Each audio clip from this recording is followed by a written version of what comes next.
আর নাম হলো গোলাম ফিরোজ সানি। দোকানের নাম গরিবের বন্ধু পেন্ট হাউস। জি। কি উদ্দেশ্য এই গরিবের বন্ধু পেন্ট হাউস রাখা? একটা উদ্দেশ্য সেটা আমি যেটা রেগুলার যেই প্রাইজে বিক্রি করি, যেমন রিস্কালা আছে, কিছু কিছু এইভাবে গরিব মানুষ আছে আমার মতন, তাদেরকে আমি রেগুলার যা বিক্রি করি তার চেয়ে 50 টাকা কমে বিক্রি করি তাদের কাছে। মনে আসছে তো অনেক কিছুই, মনে তো চায় এইভাবেই দিয়ে দিতে গরিব মানুষের, কিন্তু আমার তো আল্লাহ ওই সামর্থ্য দেয় নাই, এই জন্য আমি কিছুটা অনার করতে পারি, আমি নিজের অনেক মনে করি। কত বছর ধরে আপনি ব্যবসাটা করতেছেন? ব্যবসা করতেছি প্রায় 8-9 বছর, 2015-তে শুরু করছি। এই ব্র্যান্ডিংটা কি কেউ আপনারা শিখাইতেছে না আপনি নিজে নিজেই করছেন? না, এটা আমার নিজের থেকেই। তো আপনি এই ব্র্যান্ডিং করার পরে আপনার কি বিক্রি বাড়ছে না কমছে? আসলে বিক্রি বাড়ার কমার জন্য আমি এটা করি নাই, এটা করছি আমি একটু দোকানটা যেন মানুষের চিনতে সহজ হয়। যেমন মাল নিল রিটার্ন দিতে আসলে বা চেঞ্জ করতে আসলে অনেক সময় মানুষ ঘুরে একই দোকান, একই সমান দোকান, এই দোকানটা একটু ক্যাটাগরি আলাদা করছি, দোকানটা একটু গেট আপ আলাদা করছি, যেন মানুষ চিনতে সহজ হয়, সেই জন্য। আপনার এখান থেকে মালামাল নিলে পরে যদি ফেরত দিতে চায় তাও দিতে পারে? হ্যাঁ, 1 মাস ধরে চেঞ্জ করতে পারবে, 1 মাস থাকবে সময় চেঞ্জ করার অপশন। তারপরেও যদি নাও নেয় তার টাকাও রিটার্ন নিতে পারবে, সমস্যা নেই। এই নামটা আমার শুরুর থেকেই, আসলে বিক্রি বাড়াটা যদি নামে না, বিক্রি বাড়াটা হলো দোকানদারের ব্যবহারের কিছু কারণ থাকে, কিছু মালের প্রোডাক্টের কারণ থাকে, এবং কিছু প্রাইজের দিকটা থাকে, সব মিলেই ব্র্যান্ড মিলেই হয়, শুধু নামে হয় না। 8 বছর ধরে ব্যবসা করতেছেন, আপনার তো আরো ভালো জায়গায় যাওয়া উচিত ছিল। আসলে মালিক কেন গেলেন না?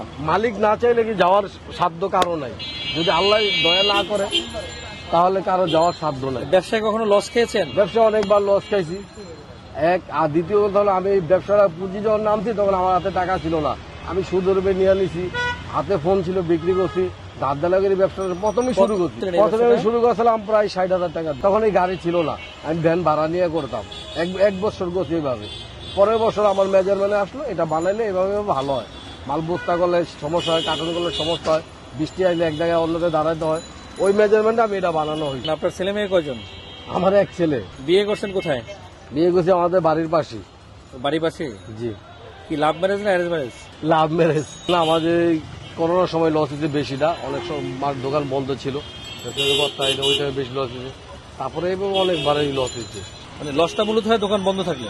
বন্ধ থাকলে আমাদের লস, এইটার উপরে আমার সবকিছু নির্ভর, আমার এটার উপরে ফ্যামিলি চলে, আমার নিজের পকেট খরচ, 2 টাকা খরচ করতে না, আমার এটার উপরে ডিপেন্ড। প্রোডাক্ট দিয়ে তো কোনো লস নাই? না, প্রোডাক্ট আমি লস করি না, ইনশাল্লাহ প্রোডাক্ট লস হয় না, আর প্রোডাক্ট আমার নষ্ট হয় না। এখন আপনার পার ডে কত সেল আছে? আছে 4-5 হাজার টাকা সেল আপাতত আছে। আসলে ব্যবসা নিয়ে আমার তেমন বড় স্বপ্ন নাই, স্বপ্ন আছে আমি যেন গরিব মানুষের পাশে দাঁড়াইতে পারি, সবার পাশে এই বৃত্তি থাকতে পারি, আমার কোনো বড় কোনো স্বপ্ন নাই। আর যদি আল্লাহ আমার দয়া করে, যদি সবার দোয়া থাকে, তাহলে হয়তো ব্লু ডিমের একটা শোরুম দেওয়ার ইচ্ছা আছে।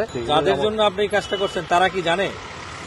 এলাকায় যারা এলাকায় না, অনেক রিক্সাওয়ালারা জানে, আসলে বললে আমি জিজ্ঞাসা করি, যদি একটু ইয়াতে দেখি তাহলে বলে আপনি রিক্সা চালান, যদি বলে হ্যাঁ, তখন বলি দেন আপনি যেটা ভালো লাগে না কমায় রাখবো, 50 টাকা কমায় রাখবো, যা বিক্রি করি অন্য 50 টাকা কমায় রাখবো। মানে এরকম তো না যে দামি আপনি 50 টাকা বাড়াইয়ে পরে 50 টাকা না, কমান? ওটা না, আমি রেগুলার ধরেন যদি এই শার্টটা আমি 400 টাকা বিক্রি করি, কাস্টমারের কাছে আমি তার জন্য 50 টাকা কম, এইটাই এবং লাভের অংশ থেকে আমি কমাই দিলাম।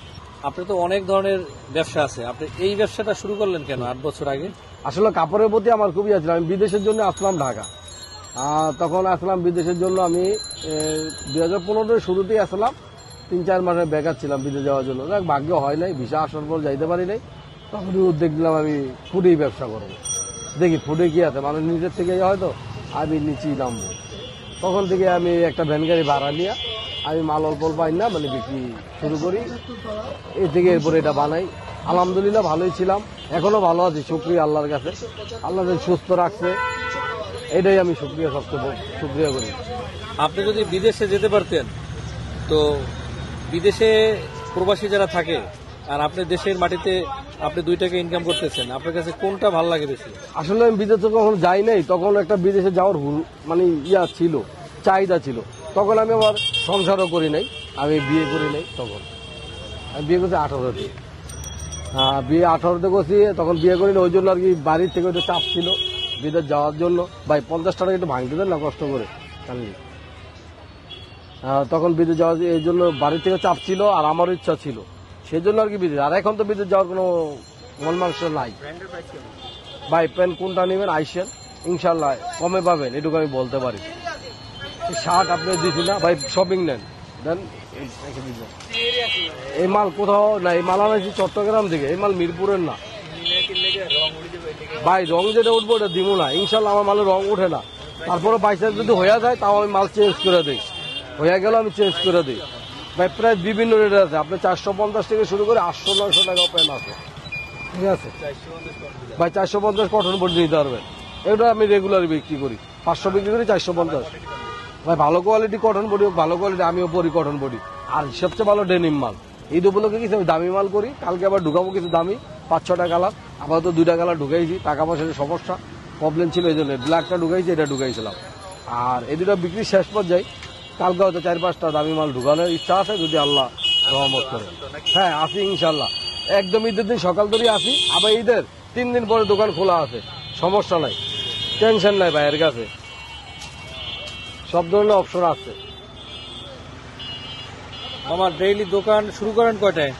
2টার পরে শুরু করি, সিজন টাইমে একটু বেশি তাড়াতাড়ি খুলি, সিজন টাইমে 12টার ভিতরে দোকান খোলার চেষ্টা করি, যেন অনেক কাস্টমার আছে হয়তো তাড়াতাড়ি আসে বা সময় শর্ট থাকে ইফতারের জন্য, ওই জন্য।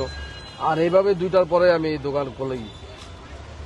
তার মানে 2টার পরে আপনি শুরু করেন এবং রাত্র রাত্র সিজন বাজারে দেরি করি, সিজন বাজারে 12টা, 1টা, 2টা, 3টায় দোকান বন্ধ করি। আর এইভাবে লোক আমি 11টা, 10:30 এর ভিতরে দোকান ক্লোজ করি। আপনার এখানে সর্বনিম্ন কয় টাকার প্রোডাক্ট আছে এবং সর্বোচ্চ কয় টাকার আছে? আসলে সর্বনিম্ন আমার 400 টাকা শার্ট আছে, 400 টাকা থেকে শুরু। আর এরপরে শার্ট এখন আছে, এখন বর্তমান বাজার আছে 550-600-র ভিতরে। আপনি কি গরিব মানুষ যারা আছে তাদের জন্য শুধু এই 50 টাকা ডিসকাউন্ট এতটুকুই করেন? না, আমি আরো কিছু করি, আমি কিছু গিফট করি, কাস্টমারের চাবি রিংটা দিই, অনেকের প্রয়োজন হয়, চাবি রিংটা কিনতে গেলে ইয়া লাগবে, এই জন্য আমি এটা দিই, নিজের ব্র্যান্ডের নামে এটা আমি দিই। দেখি চাবি রিংটা কি লেখা আছে? চাবি রিংটা দোকানের নাম, ফোন নাম্বার দেওয়া আছে এই সাইডে, আর এই সাইডে আছে আপনার মানে এটাও তো আপনি একটা ব্র্যান্ডিং করলেন, আপনার দোকানের নাম, আপনার ফোন নাম্বার, তারপরে কি কি বিক্রি করেন, তো এটাও তো একটা ব্র্যান্ডিং আইটেম। এই branding item। টেকনিকটা এবং এই মার্কেটিং কৌশলটা আপনি শিখলেন কিভাবে? আসলে এটা আমি নিজের থেকে আসছে, যেন মানুষের অনেক সময় বেশি টাকা দিয়েও খুশি করা যায় না, অল্পতে সন্তুষ্ট করা যায়। যেমন আল্লাহর আমরা অল্প কিছু করলে সন্তুষ্ট করা যায়, আল্লাহ সন্তুষ্ট হয়, বেশি কিছু আল্লাহ চায় না বান্দার থেকে, তাই মানুষও অল্পতেই সন্তুষ্ট হয়। সেজন্য আমি মনে করি এটা একটা দিলে আনকমন এমন খুশি হয়, বাসায় কাজে লাগবে, ভাবিদের দিলে এটা কাজে লাগবে, ভাইয়েরও কাজে লাগবে, ঠিক আছে, আপনাকে তাদেরও কাজে লাগবে। আপনাকে অনেক ধন্যবাদ। আপনাকে অনেক অনেক ধন্যবাদ।